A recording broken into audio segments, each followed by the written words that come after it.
నమస్తే రమ్మగారు. నమస్తే జయ. ఏదైనా మంచి కథ చెప్తారండి? అరబియన్ నైట్స్ నుంచి చెప్దామా ఒక కథ? ఇది కొంచెం పెద్ద కథ, 2 భాగాలుగా చెప్తాం. షూర్. 3 యాపిల్స్, ఓ 3 యాపిల్స్ కథ. ఓకే. ఈ హారూన్ అల్ రషీద్ అని ఆయన కథలు, ఖలీఫా కథలు చెప్పుకునే వాళ్ళం కదా. ఖలీఫా హారూన్ అల్ రషీద్ ఖలీఫాగా ఉన్నప్పుడు ఆయనట ఒకరోజు ఊళ్ళో అంతా తిరిగి రావాలని అనుకున్నాడు.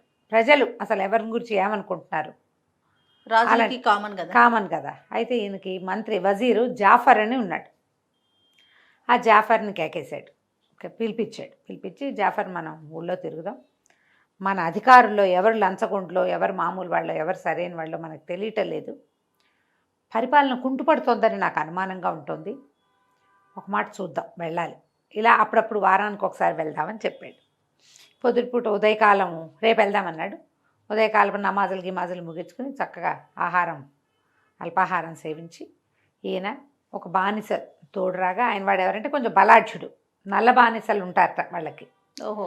ఏదైనా రాజు మీదకి ఏదైనా వచ్చినా వాడు కత్తి దూయగలడు, భారీ బలాఢ్యుడిని ఒకటి పెట్టుకుంటారు. అతను మన ఖలీఫా, తర్వాత ఏమో జాఫర్, ఇది ముగ్గురు మారువేషాలు వేసుకుని, వీళ్ళిద్దరు మారువేషాలు అంటే వాళ్ళు రెగ్యులర్ అటైర్లో ఉంటే తెలిసిపోతుంది, ఏవో మామూలు బట్టలు కట్టుకున్నారు. వీళ్ళతో పాటు బానిస కూడా బయలుదేరాడు. వీళ్ళు ఆ రోడ్లు ఈ రోడ్లు తిరుగుతుంటే ఒక ముసలాయన కనపడ్డాడు, ఒక ముసలి బెస్తవాడు, జాలరాయన. ఏదో పాట పాడుకుంటూ వెళ్తున్నాడు. ఆ పాట వింటుంటే ఈ ఖలీఫాకి ఏమనిపించింది, వీడు దీనంగా పాడుతున్నాడు, ఏడవకుండా పాడుతున్నాడు, అంతే పాపం. వాడికి ఆహారానికి లేదు, డబ్బులకు లేదు, ఏదో బాధ. పెద్ద చేపలు పట్టే వల, కనీసం చిన్న చేపలైనా దొరుకుతాయేమో అని ప్రయత్నం చేయడానికి చిన్న చేపల బుట్ట, చిన్న బుట్ట లాంటివి ఉంటాయి, అవిటా వేసి కూర్చుంటే జారిపోతున్న చిన్న చేపలు అందులో ఇరుక్కుంటాయి, అటువంటిది ఒకటి, ఇవి పట్టుకుని ఉన్నాడు. అయితే పలకరించాడు ఖలీఫా అద్భుతవాణి. ఏమిటో నీ బాధ, అంత దీనంగా పాడుతున్నావు అన్నాడు. ఏం దీనంగా ప్రభు, ఎక్కడా ఒక్క చేపడలేదు, 3 రోజులయ్యి, పాతవేవో తిన్నాం, ఏమీ లేదు, ఈ పూట ఏదైనా పట్టుకెళ్తేనే ఇంటికి బాబు, ఇంకేమీ లేదు అన్నాడు. అనేసరికల్ ఈయనన్నాడు, సరే పద, టిగ్రిస్ నది దగ్గరికి వెళ్దాం, నీకు ఏం పడినా సరే 100 దినారాలు ఇచ్చి నేను కొంటా, నీ చేతికి డబ్బు వస్తుంది అంటే, ఒక చేప అయినా కొంటామన్నాడు. ఒక చేప కదా, అరచేప, పిల్ల చేప అయినా కొంటాను, నీకు సహాయం చేయాలనుంది, నువ్వు కష్టపడి పని చేసుకునేవాడి, నేను ఉచితంగా 100 దినారాలు ఇచ్చాననుకో, ఫ్రీగా వచ్చిన డబ్బు నీకు అరగదు. ఓకే. ప్రజలకు కూడా, జనాలందరికీ ఏం సందేశం వెళ్తుంది, ఎవడో ఒకడు ఉచితంగా ఇచ్చేస్తే బాగుండు అనిపిస్తుంది. ఉచితాలు అలవాటు చేయకూడదు చూడు, అంతేగా కదా. ఉచితం అలవాటు చేస్తే ఏముంది, ఏదైనా సరే మాకు అది కావాలంట. నువ్వు పని చేయి, ప్రయత్నం చేయి, నీ ప్రయత్నం వల్ల ఏ ఫలితం వచ్చినా నేను దాన్ని కొంటా. ఎంత బాగుంది చూడు, రాజులు ఇలా కదా ఉండాలి. సరే వెంబడి పెట్టుకుని నలుగురు టిగ్రిస్ నది దగ్గరికి వెళ్ళారు. వెళ్ళేసరికల్లా వేసి కూర్చున్నారు చాలాసేపటికి. ఒక గంట తర్వాత వాళ్ళ ఏదో బరువు ఎక్కింది, బరువుగా ఉంది, లాగుదాం అన్నాడు. ఆ ముసలి బస్తవాడి వల్ల కాల. ఆ బానిస మంచి జమాజెట్టి బానిస ఉన్నాడు కదా, వాడు బలంగా లాగేసరికల్లా ఆ వాళ్ళలో పెద్ద పెట్టె ఒకటి పడింది. దానికి గుళ్ళాలు తాళాలు కూడా ఉన్నాయి. ఆశ్చర్యపోయారు, ఇదేమిటి ఇలా పడింది. సరే, అదంత బరువు ఉంది కాబట్టి, ఏదో చేపలు పడితే 100 దినారాలు ఇస్తానన్నాను, ఇంత బరువు ఉంది కదా, మరి 200 ఇస్తానని చెప్పి మన ఈయన ఏం చేశాడు, ఖలీఫా 200 దినారాలు ఇవ్వు జాఫర్ వేడికి, ముసలాయనకి అని ఇప్పించేశాడు. 200 ఇచ్చాక బానిస్తోటి అన్నాడు, ఒరే ఇక్కడ కూర్చుని ఏం చేస్తాం, ఈ పెట్టి ఇక్కడ ఓపెన్ చేయొద్దు, మనం భవనానికి వెళ్ళిపోదామంటే, ఆ బానిస డబ్బాని, ఆ బాక్స్ని భుజానికి ఎత్తుకున్నాడు. అతను వెంట నడుస్తుండగా ఖలీఫా గారు జాఫర్ గారు ఇద్దరు కలిసి రాజభవనానికి వెళ్ళిపోయారు. సరే, ఇంకా మధ్యాహ్నం అయింది, అంతే. మధ్యాహ్నం ఆ తాళాలు ఓపెన్ చేసేవాడిని ఒకరిని కేకేశారు. వాడు అలాగా తాళం తీశాడు. అది తీస్తే ఒక పెద్ద పెట్టె, దానిపైన ఒక తాటాకు బొట్టు ఉంది, తాటాకు చాప లాంటిది ఒకటి అంతది. తాటాకు చాప అంతా ఎర్రగా అయిపోయింది. తాటాకు చేపలు ఏ రంగులో ఉంటాయి, ఎండిపోయిన తాటాకు రంగు అంటే కొంచెం లేదా గోధుమ రంగులో ఉండాలి కదా, ఇదేమిటి ఎర్రగా ఉంది, ఇదేమిటి అని అది తీశారు. తీస్తే దాని కింద 19 ముక్కలుగా నరకబడిన ఒక అమ్మాయి శరీరం కనపడింది. ఓ. ఆవిడ మేలు ముసుగు ధరించి ఉంది, ముసుగుతో సహా ఎట్టా ఉన్నదాన్ని అట్టాగే నరికేశారు. అందులో ముఖం కూడా కనపడుతుంది, మెడదాకా ఒక ముక్క మొహం ఎంత బాగుందో. ఏ 25-30 ఏళ్ళో 30-32 ఏళ్ళు ఉంటాయి, అంతకంటే ఉండవు. పిల్లల తల్లి అయ్యి ఉండేందుకు అవకాశంగా కనపడుతోంది. పెళ్ళిగాని పిల్లల్లే లేవు ఆ వస్తువులు ఒంటి మీద ఉన్నవి, బంగారంతో సహా పెట్లో పెట్టేశారు. ఆ తాటాకొద్ది దాని మీద కప్పారు. ఈ నెత్తురు చారలు పడి అదంతా రంగు మారిపోయింది. ఆశ్చర్యపోయిన ఆ రాజ్యంలో ఒక స్త్రీని ఇట్లా ముక్కలు తరిగి పెట్టెలో పెట్టి టిగ్రిస్ నదిలో వేసేవాళ్ళు ఉన్నారా? జాఫర్ వీడెవడో కనుక్కో. ఖలీఫా గారు ఒక ఉద్రేకి, ఆయన తీవ్ర ప్రకృతి అనమాట. వీడెవడో 3 రోజుల్లోగా నువ్వు కనిపెట్టకపోయావో నిన్ను నీ కుటుంబాన్ని నడిన బజార్లో ఉరితీస్తాను. వాడెవడో చంపితే వీడిని ఉరితీయటం ఏమిటి? ఆయన కుటుంబాన్ని నిన్ను నీ కుటుంబాన్ని నడి బజార్లో ఉరితీస్తా. 3 రోజులు నీ గడువు. నేను పాలకుడుగా ఉండి నువ్వు వజీరుగా ఉండి ఎవడికి ఎన్ని గుండెలు ఇట్లా ఒక అమ్మాయిని చంపేసి పెట్లో పెట్టి పాడేయడానికి? పట్టు నీ సంగతి చెప్తానన్నాడు. ఆనంగానే ఈ జాఫర్ బికమం వేసుకున్నాడు. ఏం చేయాలి? సరే ప్రభు వెతుకుతానన్నాడు. ఇక వెతుకో వెతుకో వెతుకో. ఇప్పుడు ఎట్లా తెలుస్తుంది? మామూలుగా మనకి పోలీస్ డిపార్ట్మెంట్లో ఏదైనా ఒకటి ఏదైనా క్లూ ఉండాలి క్లూ ఉండాలి. మిస్సింగ్ ఎవరైనా మిస్ అయ్యారా ఏదా ఎవరైనా రిపోర్ట్ ఇవ్వాలి. అంతేగా. ఆడపిల్ల శవం దొరికింది. ఇప్పుడు ఏం చేస్తారు? వెంటనే అన్ని పోలీస్ స్టేషన్లకి కబర్ వెళ్ళిపోతుంది. మిస్సింగ్ ఏమైనా ఉన్నాయా, ఆ మిస్సింగ్ వాళ్ళ ఏజ్ ఎంత, ఇదో 18 ఏళ్ల పిల్ల అని రిపోర్ట్ వచ్చింది అనుకో, ఈ బాడీకి దీనికి 18 ఏళ్ళ వయసు అంటే 18 ఏళ్ల పిల్లలు మిస్ అయినవి ఏమున్నాయి అనేవి చూస్తారు. ఈ పిల్ల తెల్లగా ఉందనుకో, తెల్ల పిల్లలు ఎంతమంది ఉన్నారు చూస్తారు. లేదా దీని బారెడు జడ ఉంది, బారెడు జుట్ల వాళ్ళు ఉన్నారా లేదా, దీని మచ్చలు చుక్కలు ఇది పద్ధతి. ఓ శవం దొరికింది ఓ పెట్లో, దాన్ని చంపిన వాడెవడో కావాలంటే ఎట వస్తాడు? ఇక 3 రోజులు నానా బాధ పడ్డాడు జాఫర్. ఇక్కడ పనులన్నీ మానేశాడు, రోడ్ల మీద పడ్డాడు. ప్రతి దీంట్లో చిన్న చిన్నవి మన ఏమంటారు కార్ఖానాలతో సహా ఎవరైనా మిస్ అయ్యారా అని ప్రతి సందు గొందు ప్రతి మొహల్లా అన్ని చోట్ల కనుక్కున్నాడు. ఎక్కడా ఎవరు మిస్ అయిన దాఖలాలు లేవు. టిగ్రిస్ నదిలో పెట్టుంది అంటే ఖచ్చితంగా ఈ నగరం వాడే అయి ఉండాలి, బాగ్దాద్ నగరం వాడే అయి ఉండాలి. ఇంకో చోట నుంచి తెచ్చి అందులో పడేయలేరు కదా. సరే, ఇది 3 రోజులు గడిచిపోయేసరికల్లా 4వ రోజు ఉదయమే తీయండి జాఫర్ని ఊరు తీసేయండి అన్నాడు.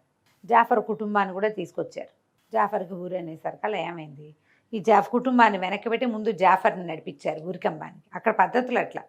ఇంతలో ఏమైంది, ఆ ప్రజల నుంచి ఒక అతను పరిగెత్తుకొచ్చాడు. వద్దు వద్దు జాఫర్ని ఊరి తీపోకండి, జాఫర్గా ఏం చేయలేదు, జాఫర్ది దయ తప్పు లేదు, మేము రిపోర్ట్ ఇవ్వలేదు కాబట్టి జాఫర్కి తెలియలేదు, ఆ అమ్మాయిని నేనే చంపాను అన్నాడు. ఇంతలో ఒక ముసలాయన పరిగెత్తుకొచ్చాడు. కాదు కాదు అతను కాదు చంపింది నేనన్నాడు. ఇద్దరు మేము చంపామంటే మేము చంపాం. జాఫర్ అమ్మాయి అనుకున్నాడు కానీ ఒకడొస్తే బాగుంది, ఇప్పుడు ఇద్దరు వస్తే మళ్ళీ మొదలు, మళ్ళీ స్టార్ట్ అయింది కొత్త కథ. అక్కడి నుంచి న్యాయాధికారులు వాళ్ళు వీళ్ళు చేరారు. ఖలీఫా కూర్చున్నారు. అడిగాడు ఏంటంటే, ఇతను చెప్పాడు, నా భార్య అమ్మాయి మా కజిన్, ఈయనే దాని తండ్రి, నేనే నా చేతులతో చంపాను, చంపి ముక్కలు చేసి కోపంతో పెట్టెలో పెట్టి టిగ్రిస్ నదిలో పారేశా. ఆ అమ్మాయి మీద కప్పింది తాటాకు చాప లాంటిది ఒకటి కప్పాను. క్లియర్గా చెప్పేశాడు. ఆయన అవన్నీ చెప్పలేపాడు. ఆ పిల్లని నేనే చంపానంటున్నాడు కానీ మిగిలిన వివరాలు ఏం లేవు. దాంతో యువకుడే చంపింది. సరే, అతను కనుక్కున్నారు. తను అడిగాడు, ఎందుకు చంపావు? ఎందుకు చంపావంటే, ఏం చేయనండి, నేను పరిస్థితి అట్లా వచ్చింది, ఇప్పుడు నేను కూడా ఏం చేయాలో తెలియటం లేని పరిస్థితిలోకి వచ్చాను. చంపినప్పుడు నా పరిస్థితి నాకు న్యాయంగా తోచింది, ఇప్పుడు అన్యాయంగా తోస్తోంది. నేను దానికి ఏం చెయ్యలేను. నా వల్ల నేను చేసిందే అన్యాయం. వృధాగా జాఫర్ వజీర్ ఇంత గొప్పవాడు ఇతని మరణానికి కారణం అవుతున్నానని నేను నిజం చెప్పేస్తున్నాను అన్నాడు. ఏం జరిగింది అంటే, ఈ అమ్మాయి నా భార్య, 3 పిల్లలు మాకు. ఇటీవల కాలంలో గర్భవతి అయింది అనుకున్నాం కానీ గర్భవతి కాదు. ఆ అమ్మాయికి తీవ్రమైన అనారోగ్యం చేసింది, బక్కచిక్కిపోయింది. ఇక రోజులు గడుస్తున్న కొంది బతకదన్నట్టుగా హింట్ ఇచ్చేశాడు వైద్యుడు. అయితే ఆమె చాలా దీనవదనంతో యాపిల్ తినాలనుంది, ఏమైనా తినాలనుందా అని అడిగాం. యాపిల్ తినాలనుందని చెప్పింది. ఇదేమో యాపిల్ సీజన్ కాదు, మన ఊళ్ళల్లోకి రావటల్లా యాపిల్స్, వీళ్ళకేమో యాపిల్స్ పండవు, ఎక్కడి నుంచో రావాలి. ఇక నేను 3 రోజుల పాటు మొత్తం బాగ్దాద్ నగరం అంతా గాలించాను, ఒక్క యాపిల్ అయినా దొరుకుతుందేమోనని. ఒక దినార్కి ఒక యాపిల్ వచ్చినా కొందామనుకున్నా. 15-20 వచ్చేవిట వాళ్ళకి దినార్కి. ఒక్క యాపిల్ దొరికినా, దినార్కి ఒక్క యాపిల్ దొరికినా పట్టుకొచ్చి పెడదామనుకున్నా. అమ్మాయి కోరిక తీర్చాలి కదా, లాస్ట్ కోరిక కదా అనుకున్నాను నేను. అత్యంత ప్రీతమరాలైన భార్య నాకు, ఇప్పుడు నన్ను ఏదైనా చంపేస్తే రాజుగారికి నేను దొరికిపోతే నా పిల్లలు అన్యాయం అయిపోతారని మా మామగారేమో నేనే చేశాను, నేను కూతురుని తనే చంపానంటున్నాడు. నిజానికి చంపింది నేనేం చేశాను, ఆ మొత్తం కొట్ల వెంబడి తిరిగితే అక్కడ ఒక అతను చెప్పాడు బస్రా నగరంలో దొరుకుతాయి. ఆ బస్రాలో కూడా ప్రాంతపు రాజుగారి తోటలో ఉన్నాయి. పర్మిషన్ లెటర్ ఒకటి తీసుకుంటే నువ్వు అక్కడి నుంచి కాయలు తెచ్చుకోవచ్చు అంటే 15 రోజుల పాటు ప్రయాణం చేసి నేను బస్రా వెళ్ళా. అంటే వారం ప్రయాణం చేశాడు, మళ్ళీ వారం పడుతుంది తిరిగి రావడానికి. వెళ్ళి పెద్ద అధికారులు ఎవరినో ప్రాపకం సంపాదించుకుని వాళ్ళతో ఉత్తరం రాయించుకుని ఆ తోటలో ఆఖరి పళ్ళు 3 ఉన్నాయి. 3 పళ్ళకి 3 దినార్లు చెల్లించి తోటమాలికి వాడిని బతిమలాడుకుని 3 పళ్ళు పుచ్చుకొని వారం రోజులు తిరిగి వచ్చాం. మొత్తం కలిపి 15 రోజులు ప్రయాణం. ఈ 15 రోజుల్లో నా భార్య ఇంకా నీరసించిపోయింది. ఆ 3 పళ్ళు ఆమె పక్కన పెట్టాను. ఆ పళ్ళు చూసి కూడా ఆమె మొహంలో వెలుగు రాల. ఎందుకంటే ఆ మాత్రం తిందామన్న ఊహ కూడా నశించిపోయింది ఆవిడికి. సరే 15 రోజుల నుంచి వ్యాపారం వదిలిపెట్టేశా కదా, నేనేమో కొట్టుకెళ్దామని నా వ్యాపార పనులు చూసుకోవడం కోసం యాపిల్ పళ్ళు ఆమె పక్కన వదిలిపెట్టి నేను వెళ్ళిపోయాను. వెళ్ళేసరికల్లా ఏమైంది, బజార్ వెళ్ళిపోయాను. ఒక బానిస యువకుడు, నల్లటి బానిసవాడు ఒక యాపిల్ పండును ఎగరేసుకుంటూ నాకు కనపడ్డాడు సాయంకాలం. నేను ఆశ్చర్యపోయాను. మొత్తం బాగ్దాద్ నగరంలో ఒక్క యాపిల్ పండు లేదు కదా, 3 యాపిల్స్, అది కూడా నేను తెచ్చా. అక్కడి నుంచి అతన్ని కేకేశాను, ఈ పండు ఎక్కడిది నీకు అని అడిగితే నా ప్రేయసి ఇచ్చిద్దన్నాడు. నా ప్రేయసికి అనారోగ్యం, ఒంట్లో బాగుంటా ఆమె భర్త బస్రా నగరానికి వెళ్ళి దినారికి 1 చొప్పున తెచ్చాట. దీన్ని చెప్పిస్తాడు మొత్తం. తెచ్చాడు, నా భర్త తెచ్చాట, 3 పళ్ళు తెచ్చాట, అందులో 1 ప్రేమగా నాకు ఇచ్చింది అని చెప్పి ఆ పండు ఎగరేసుకుంటూ వెళ్ళిపోయాడు. నేను నిర్ఘాంతపోయాను. ఆమె చావడానికి సిద్ధంగా ఉందని 3 యాపిల్స్ 15 రోజుల ప్రయాణానికి ఓర్చి 1 దినారికి 20 యాపిల్స్ వచ్చేదాని చోట 3 దినార్లు పెట్టి 60 యాపిల్స్ రావాల్సిన చోట 3 యాపిల్స్ కొనుక్కొచ్చి పెడితే జబ్బుతో ఉన్న అమ్మాయి, వీడు దానికి మొగుడా ప్రియుడా, అమ్మాయికి జబ్బు కొంతకాలంగా 2-3 నెలలుగా తీసుకుంటోంది. అలాంటి స్థితిలో ఒక నల్లటి బానిస యువకుడు ఆమెకి ప్రియుడుగా ఉండటం ఏంటి, ఆమె పండు ఇవ్వటం ఏంటి, ఇంటికి వెళ్ళి నా భార్యను ముక్కలుగా నరికేశాను. నేను దాన్ని పెట్టెలో పెట్టి డిగ్రీస్లో పడేశాను అని చెప్పాడు. సభ అంతా ఆశ్చర్యపోయింది. ఎక్కడైనా ఉంటుందా ఇట్లా? అమ్మాయి హేల్ అండ్ హెల్తీగా ఉందనుకో, దానికో ప్రియుడో ఫ్రెండో ఇంకోటో ఏదో ఒకటి ఉండొచ్చు. ఇక్కడ పరిస్థితి ఏంటి, అమ్మాయి చావడానికి సిద్ధంగా ఉంది. అలాంటి స్థితిలో వాడెవడో పరాయి వాడికి పండిస్తుందా? జనం అంతా ఆశ్చర్యపోయారు. మరి ఇప్పుడు నువ్వు ఎందుకు బాధపడుతున్నావయ్యా? చంపేశావు కదా పెళ్ళాన్ని, అమ్మాయి మంచి పని చేయలే, చెడ్డ పని చేసింది, నీకు తెలిసింది, చంపేసి ముక్కలు చేసి పడేసావు. నువ్వేం ఆవేశంలో చేయలా, జరిగింది, అది బాగుంది. మరి నువ్వే దీనవదనంతో ఎందుకున్నావు అనేసరికల్లా నా దీనవదనానికి కారణం చెప్తాను ప్రభు అన్నాడు. అంటే రాజు అడుగుతున్నాడు, నువ్వు పశ్చాత్తాపడుతున్నావా, వృధాగా స్త్రీని చంపేశారని బాధపడుతున్నావా, ఎందుకు బాధపడుతున్నావు నువ్వంటే పొరపాటును చంపానని బాధపడుతున్నానని చెప్పాడు. ఏమిటి? నేను వెళ్ళాను ఇంటికి, 3 యాపిల్స్ ఆమె పక్కన పెట్టా కదా, అందులో 2 ఉన్నాయి ఆమె పక్కన, 3వ యాపిల్ ఏది అని అడిగాను. ఏమో నాకు తెలియదు, ఎవరు తీసుకున్నారు అని చెప్పింది. కోపంతో ఆమెను చంపేశా. ఇది ఇంత అనారోగ్యంతో ఉండి వాడెవడో నల్ల బానిస యువకుడికి యాపిల్ పండు ఇచ్చేసి కథంతా చెప్పి నా భర్త దినారానికి 1 పెట్టి తెచ్చాడని చెప్పి ఇంకోళ్ళకి ఎట్లా తెలుస్తుంది, ఈవిడ పక్కనే ఉన్నాయి యాపిల్స్. ఉద్రేకంతో చంపేశాను. చంపేసి టిగ్రిస్ నడిలో పడేసి ఇంటికి వచ్చేసరికల్లా నా కుమారుడు 10 ఏళ్ల వాడు ఏడుస్తున్నాడు. ఎందుకురా నాయన అంటే, నన్ను క్షమించు నాన్న, నేను చాలా పెద్ద పొరపాటు చేశాను అని తెగ ఏడ్చాడు పిల్లాడు. ఎందుకురా అని బతిమలాడితే అమ్మ నిద్రపోతుంటే ఆమె పక్కన 3 యాపిల్స్ ఉంటే 1 యాపిల్ నేను తీసుకుపోయాను నాన్న బయటికి. తీసుకెళ్ళి స్నేహితులతో ఆడుకోవటానికి వెళ్ళాను. ఆట అయిపోయాక తిందామనుకున్నాను, జేబులో పెట్టుకున్నాను. అయితే మేము ఆడుకుంటుంటే మధ్యలో ఒక స్నేహితుడికి తీసి చూపించాను, మళ్ళీ జేబులో పెట్టుకున్నా. ఆ దారిని పోతున్న ఒక నల్ల బానిస యువకుడు ఒకడు నన్ను పట్టేసుకున్నాడు. నన్ను చాలా బెదిరించి భయపెట్టాడు. మా యాపిల్ పండు లాక్కుపోయాడు. నేను తప్పించుకోవడానికి ప్రయత్నం చేస్తూ మా అమ్మకు ఒంట్లో బాగుండలేదు. మా నాన్న బస్రా నగరం నుంచి దినారం పెట్టి తెచ్చాడు ఒక్కొక్క కాయ అని చెప్పినా సరే అతను నా దగ్గర నుంచి లాగేసుకున్నాడు నాన్న. అయ్యో. ఇప్పుడు అమ్మకి నేనేం సమాధానం చెప్పను? అమ్మ గదిలోకి వెళ్ళటానికి కూడా భయపడి హాల్లోనే ఉన్నాను నాన్న సాయంత్రం నుంచి అన్నాడు. అమ్మ గదిలోకి వెళ్తే అమ్మేది అక్కడ ముక్కాచక్క అయిపోయింది మొత్తం. అక్కడి నుంచి నేను హతాశుణ్ణి అయిపోయాను ప్రభు ఈ మాట విన్నాక. ఇంతలో నా మామగారు వచ్చారు. నేను ఆయన పట్టుకుని కావలించుకుని ఏడ్చాను. ఆయన నాకు బాబాయ్, వాళ్ళు ఏదో బాబాయ్ పిల్లలు పెళ్లి చేసుకుంటారు, ఏవో ఉన్నాయి కదా వాళ్ళ లెక్కలు మనకు తెలియదు. నేను ఆయన కావలించుకుని ఏడ్చాను. నేను పొరపాటున నా భార్యని చంపేశానని ఆయన కావలించుకుని ఏడ్చాను. ఆయనేమో పోనీలే నాయన, ఎలాగూ చనిపోతుంది అనుకున్నావు, చంపేస్తే చంపేశావులే, నువ్వు బాధపడబోక, ఇప్పుడు ఎవరికి బయటికి చెప్పొద్దు, పిల్లలకి తెలియనివ్వద్దు, పిల్లలకి తల్లేటాగు లేదు, నువ్వు కూడా లేకుండా పోతావని చెప్పొద్దు కాక చెప్పొద్దని ఒట్లు ప్రమాణాలు వేయించుకున్నాడు. 4 రోజులుగా మహాదుఃఖ సాగరంలో మునిగిపోయి ఉన్నాం. మేము ఏం చేయాలో తెలియక, ఈ పాపాని నుంచి నేను ఎట్లా విముక్తి పొందుతానో నాకు తెలీదు. ఇంకో పెళ్లి చేసుకోకుండా నా భార్య పట్లే లాయల్గా ఉందాము, ఇంకా అదే నేను చేయగలిగింది అనుకున్నాను.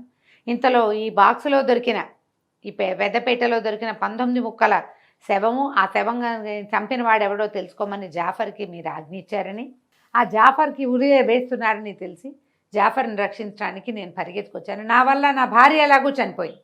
ఇట్లా ఒక ఉత్తముడైన వ్యక్తి మరణానికి మేమెందుకు కారణం కావాలి? అందుకని వచ్చాను. ఆ యువకుడిని నేను మళ్ళీ చూడలేదు, ఎప్పుడూ చూడలేదు అనేసరికల్లా ఎవడా బానిస యువకుడు ముందు వెతకండి అన్నాడు ఈయన. వాడు ఒక పిల్లవాడిని బెదిరించి పండు తీసుకుని, ఓ పిల్లాడి దగ్గర ఉంది తీసుకున్నాను అని చెప్పుంటే అమ్మాయి చచ్చిపోయేది కాదు. ప్రేయసి అని చెప్పాడు కదా. ప్రేయసి జరిగి ఏం చెప్పాడు? ఆ భర్త బస్రానగర్ నుంచి దినారం పెట్టి తెచ్చాడంటే ఇదంతా నిజమే కదా. అంతే కదా. అతను మాట్లాడిన మాటల వల్ల కదా ఈ హత్య జరిగింది. ఆ బానిసను ఎవరినో పట్టుకోమన్నారు. అక్కడి నుంచి జాఫర్కి మళ్ళీ వేశాడు ఆజ్ఞ. నా పాలనలో నువ్వు వజీర్గా ఉండగా ఇలాంటి ఒక ద్రోహం జరిగింది. బానిసలు అబద్ధాలు చెప్పకూడదు. అప్పుడు రూల్ అది. రూలు వాడిని చంపేస్తారు వెంటనే. వాడికి తీర్పులు గీర్పులు ఇలా కనుక్కోటాలు ఏముండవు. బానిస నిజమే చెప్పాలి. అది వాళ్ళ రూల్ అది. ఇప్పుడు ఆ నల్లటి బానిస ఎక్కడున్నాడో వాడిని వెతికి పట్టుకోమన్నారు. మళ్ళా 4 రోజులు గడువు. 4 రోజుల్లోనూ దొరకలే. 4 రోజులు పట్టింది వాడిని వెతకడానికి, కానీ దొరకలే. మొత్తం ఊళ్ళో ఉన్న అందరినీ కనుక్కున్నారు. మేమెవ్వరము ఇలాంటి పని చేయలేదన్నారు. ఊరంతా బానిసలు ఉన్న వాళ్ళు ఉంటారు. ఇళ్లలో బలమైన బానిసలు, నల్ల బానిసలు పనిచేసేవాళ్ళు వాళ్ళు ఉంటారు. ప్రతి ఇంటింటికి వెళ్ళి కనుక్కున్నారు. ఒకవేళ సైనికులే వెళ్ళారు అన్నిళ్ళకి, ఎక్కడా కుదరలేదనుకో జాఫర్ నూరు తీస్తారు. అతను వజీర్ కదా, అతని ఏమనాలి పరిపాలనలో ఉంది ఇదంతా. బాగుంది. ఫెయిల్ అయిపోయాడట్టు. ఎక్కడో రైలు పడిపోతే మన మంత్రి గారు ఒక ఆయన రిజైన్ చేశారమ్మా. అవునవును. ఏం బాధ్యత వహించాలి? నైతిక బాధ్యత వహించాలి. అంతే కదా. అలాంటి నైతిక బాధ్యత నువ్వు వహించి నీ మొత్తం కుటుంబాన్ని ఉరిదీస్తానన్నాడు ఖలీఫా. సరే ఇక చేసేదేముంది? దొరకల. మొత్తం 4 రోజుల పాటు నిరంతరము అదే పని మీద ఉన్న జాఫర్ తాలూకు సొంత వ్యక్తిగత సిబ్బంది కూడా రోడ్ల మీద పడ్డారు వెతకడానికి. సరే 4 రోజులు గడిచిపోయినాయి. అక్కడి నుంచి ఈ కుర్రాడి భార్యను చంపేసిన వాడు వలవలా ఏడుస్తూనే ఉన్నాడు. నేనే కదా చంపేసింది, వాడు చెబితే మాత్రం నేను కనుక్కోవద్దా, నన్నే ఉరి తీయండి, జాఫర్ని ఉరి తీయద్దని బతిమలాడినా సరే ఒప్పుకోలే ఖలీఫా. జాఫర్ని ఉరి తీసే రోజు వచ్చింది. చుట్టాలు పక్కాలు అందరూ శోకాలు పెడుతూ జాఫర్ ఇంటికి వచ్చారు. జాఫరు, భార్య, 6-7 పిల్లలు అందరూ సిద్ధంగా ఉన్నారు ఊరికి. అక్కడి నుంచి ఆ పిల్లల్లో ఒక ఆఖరి పిల్ల తండ్రిని కావలించుకోవడానికి అందరు పిల్లలు హక్ చేసుకుంటూ చచ్చిపోతున్నాం కదా. అయితే పిల్ల చిన్న చొక్కా వేసుకుని ఉంది. చొక్కా జేబులో, దానికి కింద వైపు ఉన్న జేబులోంచి ఇంకేదో తగిలింది, బంతి లాంటి వస్తువు. ఆయన అమ్మ ఏమిటే అమ్మా నీ జేబులో? పిల్లతోటి ఏడుస్తూ మాట్లాడితే చిన్నపిల్ల బెదిరిపోతుందని సరదాగా మాట్లాడుతూ అన్నాడు. ఏమిటే అమ్మా నీ జేబులోంచి ఇంత కాయల్లే ఉంది, బంతి పెట్టుకున్నావా, వెళ్ళేటప్పుడు స్వర్గంలో ఆడుకోవడానికి అన్నాడు. బంతి కాదు నాన్న, యాపిల్ దాచుకున్నాను స్వర్గంలో తినటానికి అంతే. నేను ఇంకా 2 దినారాలు బాకీ ఉన్నా దానికి, 1 దినారమే ఇచ్చా, అందుకని 2 దినారాలు ఇచ్చాక తిందామనుకున్నాను. ఈ లోపల ఉరి తీస్తున్నారు కదా, స్వర్గంలో తింటాలే నాన్న అంది. కంతపడి యాపిలా ఎక్కడిది? జేబులోంచి తీశాడు. ఎర్రటి గుండ్రటి యాపిల్. ఇది ఎక్కడదమ్మా అన్నాడు. 3 దినారాలు ఇచ్చి కొంటానని ఒప్పుకున్నాను నాన్న, 1 దినారమే ఇచ్చా, ఇంకా 2 దినాములు బాకీ. ఎవరి దగ్గరే అన్న? అదే నాన్న రషీద్, మన ఇంట్లో నల్ల బానిస లేదు వాడు అని. ఆ బానిస ఎక్కడున్నాడు? జాఫర్ ఇంట్లో ఉన్నాడు. ఎక్కడ రావాడు, ఏడు రావాడు అంటే ఏడివాడు, వాడు లేడు, మాయం. ఈ పిల్లని ఎక్కడిదమ్మా ఏమిటమ్మా అంటే మేము బొమ్మల పుస్తకం చదువుకుంటుంది పాప. అయితే ఈ యాపిల్ బొమ్మ కనపడింది. ఇది ఎంత బాగుంటుందో అని దాని మీద రషీదు అమ్మాయి మాట్లాడుకున్నారు. వీళ్ళు అప్పుడు తినాలనిపిస్తుంది అని చెప్పింది. ఇది సీజన్ కాదు, ఎప్పుడైనా ఎక్కడైనా దొరికితే తెస్తాలే పాప అని చెప్పాడు. నువ్వు కనుక యాపిల్ తెచ్చిస్తే 3 దినాలు ఇస్తాను నీకు అని చెప్పింది పిల్ల. చిన్నది 6 ఏళ్ళది. 3 దినాములు అంటే జాఫర్ నవ్వాడు. 3 దినాములకి 60 కాయలు వస్తాయి తెలుసా అన్నాడు. మరి కాలం కాని కాలంలో తినాలంటే ఆ మాత్రం పెట్టాలి కదా అని చెప్పి ఈ పిల్ల ఏం చేసింది, జేబులోంచి దానికి ఆడుకోవడానికో లేకపోతే ఏ తాతో నాయనమ్మో ఇచ్చిన 1 దినాం ఎత్తి వాడి చేతిలో పెట్టింది. ఇంకో 2 మళ్ళీ ఇస్తానంది. వాడు ఆ సాయంత్రం వేళ యాపిల్ పండు పట్టుకొచ్చి పాపకి ఇచ్చాడు. యాపిల్ పాతబడింది, 10 రోజులు అయిపోయింది, దాని వయసు ఉంది, కానీ యాపిల్స్ నిలవ ఉంటాయి కదా. ఈ పిల్లని ఏమన్నాడు, నాకు డబ్బులు ఇచ్చేదాకా నువ్వు తినకూడదు మరి అన్నాడు. ఇంకో 2 దినాములు దానికి దొరకల, ఎవరైనా ఇవ్వాలి, పెద్దవాళ్ళకి చెప్పాలి. ఆ యాపిల్ పండు అక్కడ ఇక్కడ పుస్తకాల దగ్గర అక్కడ దాచుకుంటోంది వేరే వాళ్ళ కంటపడకుండా. ఇప్పుడు ఎటాకు ఉరిదీయటాన్ని తీసుకెళ్తున్నారు కదా, చచ్చిపోయేటప్పుడు స్వర్గానికి వెళ్ళి యాపిల్ పండు తిందామని అది జేబులో పెట్టుకొచ్చింది. కాంతిపోయాడు ఆయన, దుర్మార్గుడు ఇంత పని చేశాడు. అక్కడ యాపిల్ కనపడింది ఆ పిల్లవాడి చేతిలో. వాడికి అది 1 దినాంకి కొన్నారని తెలిసింది. పిల్లాడే చెప్పాడు. వాడి దగ్గర లాక్కుందాం అనుకున్నాడు. వాడు చెప్పిన కథ యథాతథంగా విని ఆ కథని యథాతథంగా ఇతనికి అప్పచెప్పాడు, ఈ చనిపోయిన అమ్మాయి భర్తకి. ఆయన అది నిజమని నమ్మి తన భార్యను చంపేశాడు. అమ్మాయి చనిపోయాక అప్పుడు తెలిసింది ఈ కథ. కొడుకు వల్ల ఈ పండు బయటికి వెళ్ళిందని ఏం చేస్తారు, ఇక చేసేదేముంది, రషీద్ కోసం వెతికారు. వాడు బాగ్దాద్ నగరానికి, బస్రా నగరానికి పారిపోయాడు బాగ్దాద్ నుంచి. అక్కడి నుంచి ఆ బస్రా కోసం ఎవరినో మనుషుల్ని పంపించి ఖలీఫా అన్నాడు. ఎంత విచిత్రమైన కథ, ఎక్కడొకటి తుంటు మీద కొడితే పళ్ళు రాలినట్టు, ఎక్కడో మొదలు పెడితే ఎక్కడో ఎండ్ అయింది ఈ కథ. ఎంత వింతైన కథ కాదా మరి. ఇలాంటి వింతైన కథలు ఎక్కడైనా వినేందుకు అవకాశం వస్తే నాకు తీసుకొచ్చి వినిపించు జాఫర్ అని చెప్పాడు. ఓకే, ఇట్లా సమయం సందర్భం లేకుండా ఖలీఫా ఎన్నిసార్లు జాఫర్ను గుర్తిస్తానంటాడు, కానీ ఆ జాఫర్ మాత్రం మళ్ళీ ఏలిన వారి సేవలోనే ఉంటుంటాడు. ఓకే, కథ కంచికి మనం ఇంటికి. చాలా బాగుంది రమ్మ గారు. నమస్తే. నమస్తే జయ.